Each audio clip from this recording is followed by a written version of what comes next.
Good afternoon. My name is Nathan Hockman. I'm the Los Angeles County District Attorney. Today I am here to announce that Judge Charlene Olmedo held David Anthony Burke, who goes by the name of a singer David spelled D4vd, to answer for the horrific and barbaric killing of a 14-year-old at the time, Celeste Rivas Hernandez. She has held him to answer for first-degree murder with the special circumstances of lying in wait, doing this crime for financial gain, and murdering a witness to an investigation. David Anthony Burke has also been held to answer for the mutilation of the remains of Celeste Rivas Hernandez on September 8, 2025, and he has also been held to answer for engaging in continuous lewd and lascivious acts with a 13-year-old.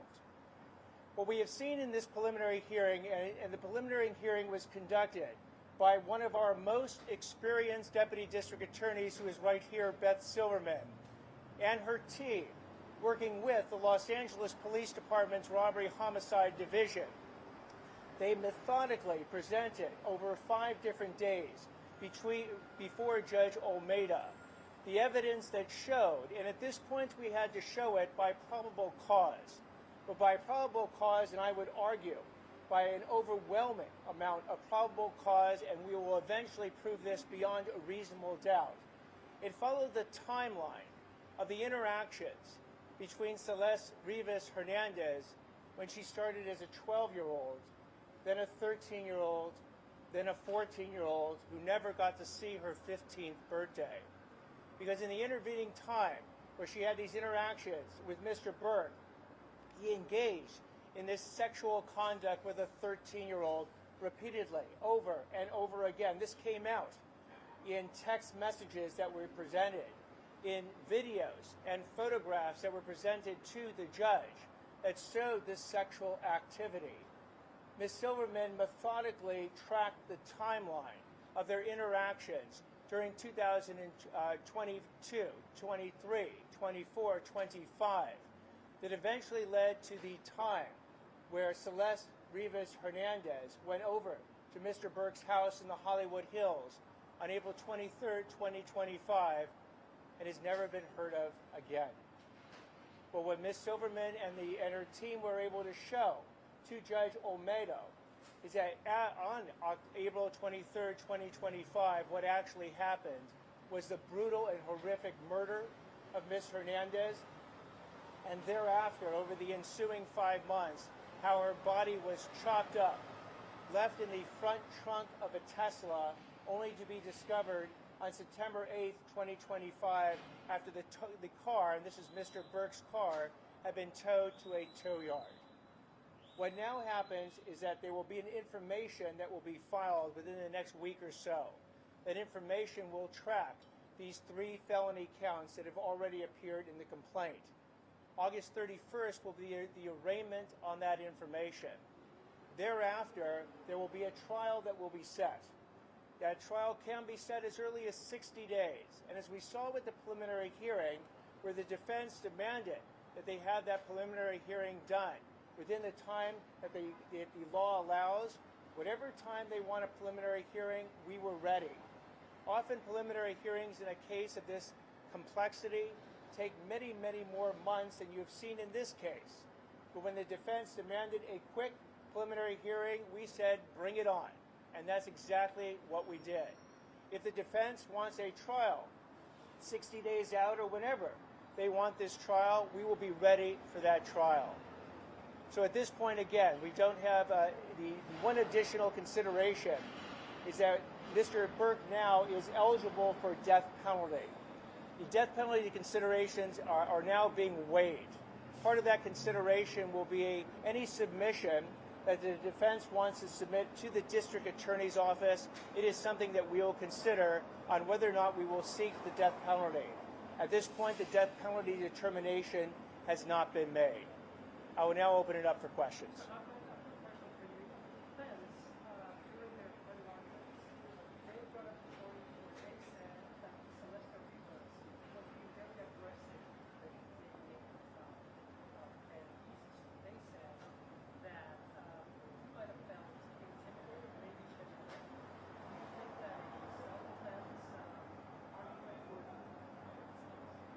The defense made many arguments. The defense did not present any evidence. And by the way, the defense doesn't have to do anything in a criminal case.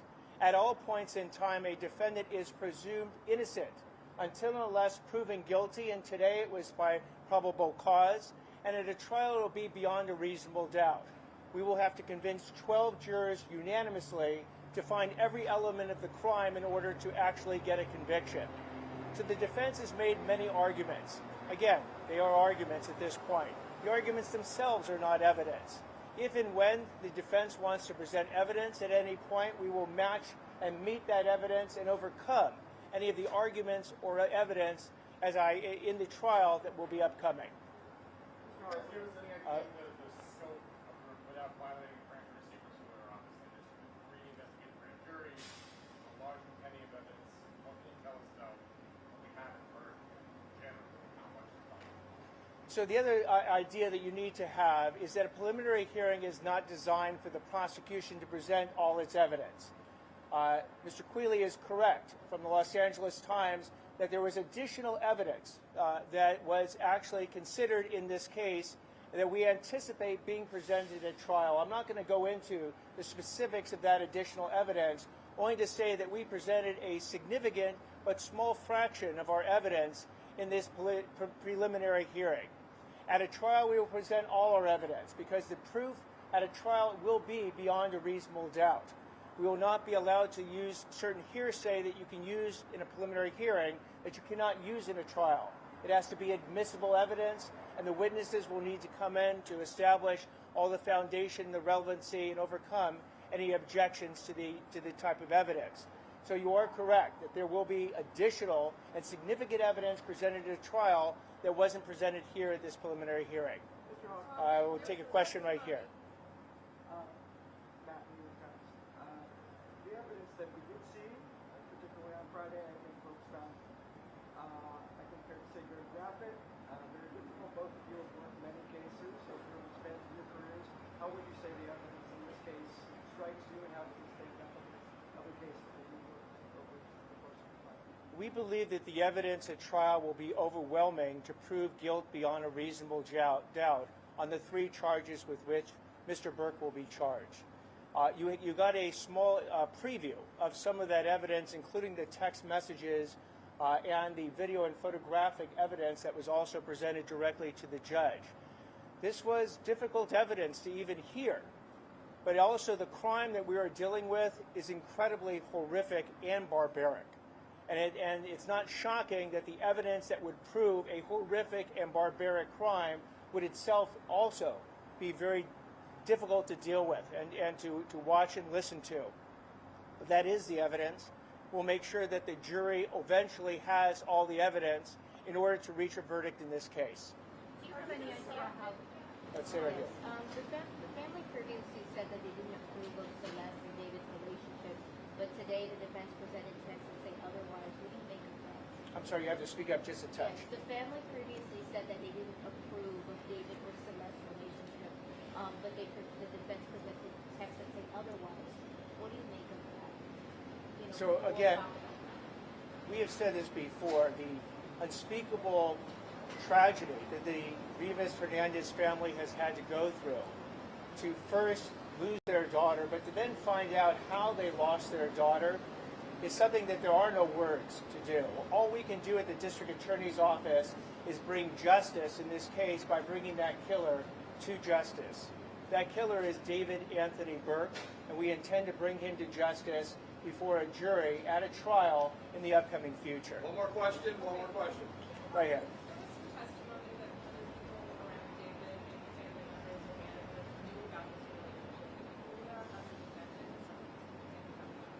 Again, at trial, we will bring in all relevant evidence that will establish all the elements of the crimes that have been charged. You heard a preview of that evidence in the preliminary hearing, whether it was, again, certain witness testimony, certain text messages, videos, photographs.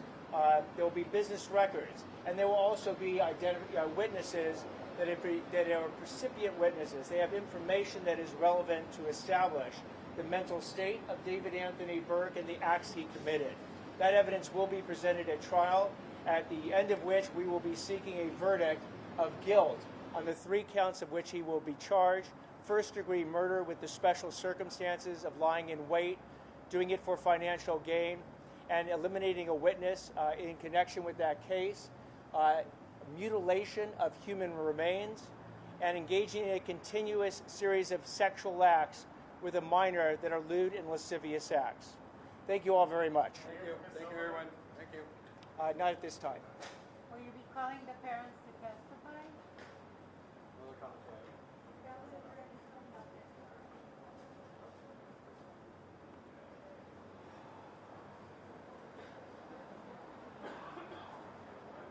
Were you with Rabbit? Oh, I thought you went on with Rabbit. No, you couldn't get in?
Good afternoon. My name is Patrick Steinfeld.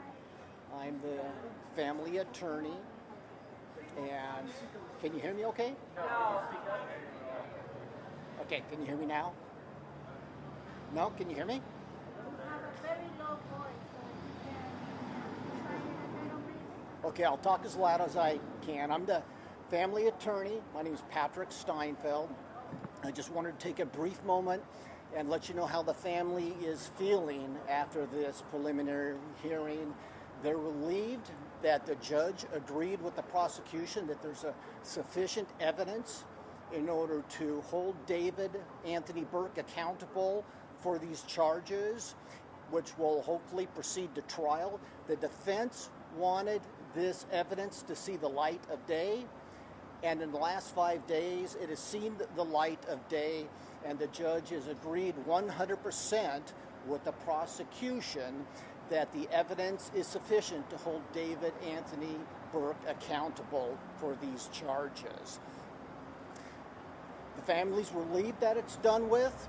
They're going to take a break, and they appreciate the hard work that the district attorney's office has done, as well as the investigation by LAPD investigators, Corey Farrell and Detective Byers.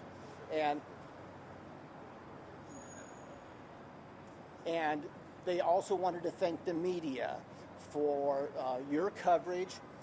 They haven't appeared before the media. They're very private individuals, and so they hope that you understand that even though they haven't appeared before the media, that they're grateful for the media's continued coverage and keeping Celeste's name in the news. The defense attorneys brought up some evidence that was deemed inadmissible at this preliminary hearing. They made allegations that didn't have any evidentiary basis, including the assertion that Celeste may have committed suicide or that Celeste was violent, and I personally found that very disturbing. It seems that the defense attorneys are stopping at nothing in an attempt to discredit the prosecution's evidence, and the family was horrified that the defense attorneys brought up evidence to put the blame on a 14-year-old child. I want you to remember February 17th, 2024. That is when Los Angeles County Sheriff's deputy did a welfare check on the home of David Anthony Burke and informed David that Celeste Rivas was 13 years old. David Anthony Burke has taken the position that Celeste said she was 18. He didn't know she was a child, but he knew because he was told in February of 2024 that Celeste was only 13 years old. This is a strict liability crime, meaning that if he's 18 and she's 13 and they're having sexual relations, that is automatically a crime. He does not have a defense. However, he had direct knowledge of Celeste's age and continued in their sexual relationship. So I find it abhorrent that the defense attorneys are trying to put any blame whatsoever on this young child. David Anthony Burke is known for a song called Romantic Homicide, and only a sick, disturbed mind like David Anthony Burke would think that a homicide is romantic. Thank you very much. Thank you. Involving the family's sense of relationship.